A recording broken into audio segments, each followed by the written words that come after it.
Hot topic for the day, the Ballon d'Or 2024 happened yesterday, and it got a little messy. There was no Lionel Messi in attendance for the first time in quite some time, but it was a messy affair.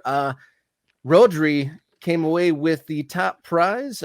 United States women's national team coach came away with Women's Coach of the Year, but a lot of boycotts. What did you make of all that? The popularity contest of world football. Yeah, it's not a good look for Real Madrid and for Vinicius Jr. to throw a fit over losing out to a deserving winner. I mean, I'm not sure what the argument here is. Like, hey, Vinicius Jr. was so far and away the best player on the planet over the last year that this is corruption, that it was stolen from him, that Rodri somehow paid off the voters, or I just don't know how you make that argument if you're Real Madrid that you were screwed over by the Ballon d'Or voters. Then it just looks like you're throwing a tantrum, that you're a toddler, that you're a baby. And this doesn't work in Vinicius Jr.'s favor. Let me say that. Whether he made the decision not to go or not, in the aftermath of this award being given, I've seen a couple of voters talk about Vinny Jr. not measuring up to the fair play requirement of the Ballon d'Or, which is, come on, let's be honest. That's selectively applied, Robert. There's been plenty of times when the Ballon d'Or winner wasn't somebody you would say, that guy, completely, he's all about fair play. Cristiano Ronaldo, you know him and his reputation for being all about fair play and being a good teammate and being a good opponent. No, come on. This Vinicius Jr. deserved consideration, right? And I think anybody who's selectively applying some sort of fair play criteria to Vinicius Jr. is probably telling on themselves a bit, right? I mean, the man is not allowed to have attitude or not allowed to have personality on the field because why exactly? Like, he trash talks and that's bad while he's getting racially abused by fans all over Spain. He's shown up at the biggest stages. He deserves to be in the conversation. But that being said, Rodri is 100% a deserving winner. In fact, if I had a Ballon d'Or vote, I would have been incredibly torn. It would have been very, very difficult for me to pick between those two players. But it doesn't mean that Vinicius Jr. was robbed. So him not showing, him not posting, Madrid throwing a fit, canceling some sort of broadcast they had planned, which I guess was around the idea that Vinicius Jr. was going to win it. Maybe you do cancel that, but not sending anybody, it rings extremely poorly. And as somebody said, this is why nobody likes Madrid. And this is why nobody likes Real Madrid. They are entitled in a way that only a Madrid fan can feel good about. Yeah, yeah, that's conflicting. So if you know that you're not going to win, you say, well, fine, I'm not going to show up. I mean, I understand that like award shows could probably be long and drawn out and not that exciting, but there's probably a million other people that would die for that invitation to do so. Other notable absentees, Erling Haaland didn't go. And then also, this is a little bit of a side note. Sorry to Luke, but I did see a report that Manchester United asked for their Ballon d'Or invitees to hop on the plane that Manchester City had chartered for the Manchester City players to go to it, and they said, sorry, the plane's full. Sorry, Luke. Well, I mean, you're asking your city rival for some space on their plane. I feel like you know what the answer is going to be before you even ask. And maybe you have plausible deniability. We didn't send anybody from United because, well, there's no space on the plane. On City's plane. I mean, Ineos is obviously like, we got to cut costs. We can't be sending planes to Paris. What are you talking about? This is a tightening the belt situation here at Manchester United. We just fired 300 people at Old Trafford. Like that, I think it would be a bad look to send a plane and spend that money if you really don't got no interest in this, no direct interest in it. I mean, this does set a precedent, though, doesn't it? Right? That this isn't really a world football event. That if you're not winning it, then you're not going. And I don't love UEFA pony shows, dog and pony shows. I don't love FIFA dog and pony shows. This one was relatively inoffensive. Now, I'll admit that I was watching it while I was also doing a radio broadcast, so I wasn't fully engaged. I saw the tribute to Franz Beckenbauer. I saw they brought out George Weah is the one who handed the award to Mhm. Rodri, which was an interesting inclusion, the only African winner of this award. Another thing in terms of the criteria and how that's applied, you know, it's open to the voters. Of course, it should be on some level, but it's open to the voters, like an MVP award. Robert, it's essentially that, right? You're Mhm. saying, are you the most important player on the best team, or are you the player who had the highest numbers? Like, does it pure numbers that matter? Of course, this gets more complicated because these players are not just representing clubs; they're representing nations, and they're being held accountable for how those nations perform. So Rodri benefits from the fact that City won trophies and Spain won the Euros, whereas Vinny Jr. gets a demerit because Brazil didn't show up in Copa America the way that they would, that would earn him more plaudits and more praise. At the same time, you look at that Brazil team and go, well, it's not just Vinny Jr. Like, there's other stuff going on here. But that's the standard that you are held to if you are Brazil's best player, that you're supposed to carry them two titles. Yeah, and I guess to the Rodri who won it, I mean the Spanish team had a great run Yeah. this year. It was a successful campaign for them, I think obviously. it helped. I think it helped Rodri too, that he at City he is far from the biggest name and the biggest star, right? It is De Bruyne and Holland and Foden, and you could go down the list. There's three or four other guys that probably rate higher. Ruben Diaz. These are bigger names, I think, for a lot of people, or they're more celebrated. I guess is a way to think about them. Yet he was so recognized as a key part of that team where the attack was, well, Holland was racking up the numbers. You can kind of say, well, Holland's benefiting from all these other things, but without Rodri, the whole thing falls apart, right? And everybody pointed to those win numbers for Manchester City or the unbeaten run that they had when Rodri was in the lineup, and then obviously the injury. Which took him out, and it kind of was like this starkly comparable thing. Rodri in the team, Rodri out of the team, and in Spain, there's another element there too, where there is no overwhelming superstar in that Spanish team that won the Euros this season. Lamine Yamal is great.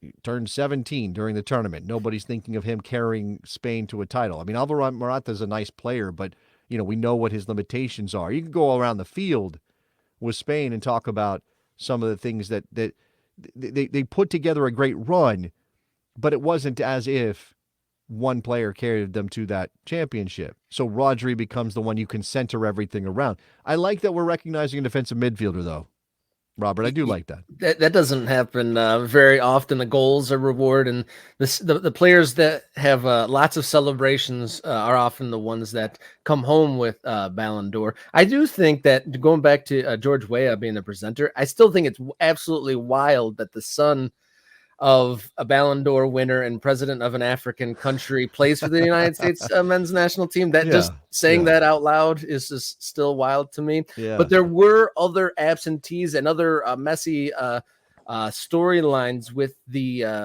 event. Most of the female Ballon d'Or nominees were unable to attend because yeah, they've scheduled this during the middle of a women's international window. So yeah, most of these players, including all the American nominees that didn't include Naomi Girma, which is a whole other thing, yeah, were not able yeah. to attend. And Emma Hayes, I think, had to win via Skype or something like that. Yes, I kept coaching the team right now. Ayatana Bonmati of Barcelona won it for a second consecutive year. Do Yep. I have that correct? So two in a Correct. row for her. Man, it is tough. This notion that women's football it should be taken seriously and that we should be measuring women's players along the same criteria that we measure the men when we hand out awards like this, I think is still tough for a lot of people to wrap their head around. And Especially UEFA and FIFA people. you can probably unpack why those things are. But I would also say part of the problem here is that I don't think women's football is as it's much more spread out. It's much more diffused across different cultures and different continents, Yeah. right? So, when you talk about the Ballon d'Or on the men's side, every single one of those players is playing for a European club. They may not be European, but they are playing for a European club. And they're playing for one of a handful of European clubs. Let's just be honest about it, right? Real Madrid is number one on that list, and then it's City, and then it's, those are where these players who are up for the Ballon d'Or come from, Bayern Munich and Harry Kane and all that stuff. When you talk about the women's game, right? You've got NWSL. You've got a handful of very competitive and very good European teams. You've got a Champions League over there. I think it's sort of natural for all of the European-based writers, all the people in those cultures to think, oh, Europe's where the best football is, period, including in the women's game, which may not be true. But we haven't come to a consensus of how to rank or how to think about women's football, the club game in Europe, how it ties in or doesn't to the NWSL. Opposing calendars is a part of that story too. Lack of competition between those leagues. You don't get a chance to see the champion of the NWSL go up against the top European clubs in a meaningful competition because of geography, because of the divisions in confederations. So I don't. It's really one of those things where it's like, does Beaumonti deserve it? Probably. But are we as sure about that as we might be about Rodri or if Vinny Jr. had won it? I don't know. I don't know. For context, the female version of the Ballon d'Or award has only been in existence since 2018, Yeah, it's and new. the only year where there was American in the top 3 vote getters was 2019 when Megan Rapinoe won, and Alex Morgan came in third. Those were the only NWSL top 3 finishers for that. And going back to your point of the top teams not really playing each other in the women's game, we've kind of debated the merit of the Club World Cup on the men's side. There might Yeah, actually be a little bit more room for that on the women's side, because you would possibly. want to see, wouldn't you Possibly. want to see the NWSL champion play against the Barcelonas and the Leones? I would. I would say that again, geography makes it difficult because of travel, the money issues involved, the fixture congestion issues that exist for the women, just like they do for the men, particularly when you're talking about national team programs that are much more used to calling their full teams up all the time, like any window, any opportunity, and we're not playing once or twice, we're playing 3 times in a window to kind of squeeze and maximize. I mean, certainly that's the U.S. women's national team approach to all of this.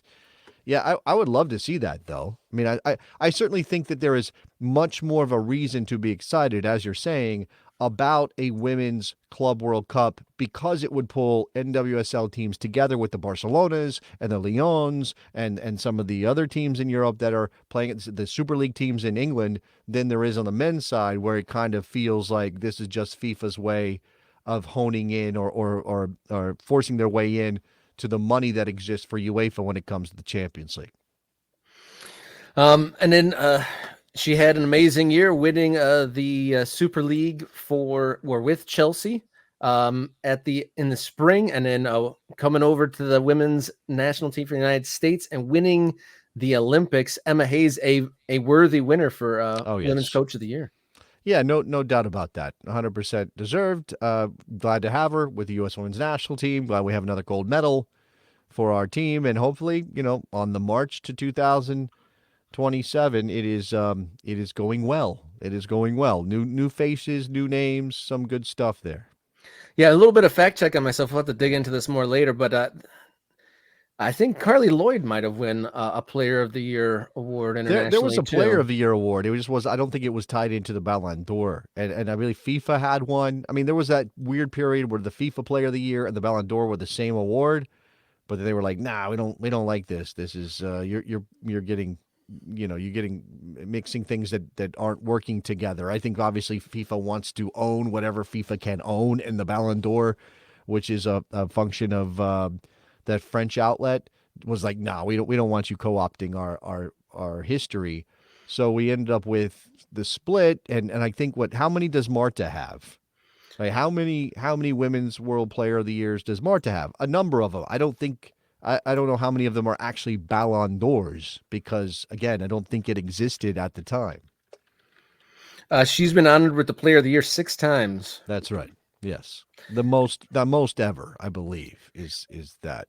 And again, FIFA Best Women's Player is different than the Ballon d'Or. So you say Carly Lloyd won one of these. She didn't win a Ballon d'Or. She won a FIFA Women's Player of the Year, Best Player of the Year, whatever they call it, because they like the best.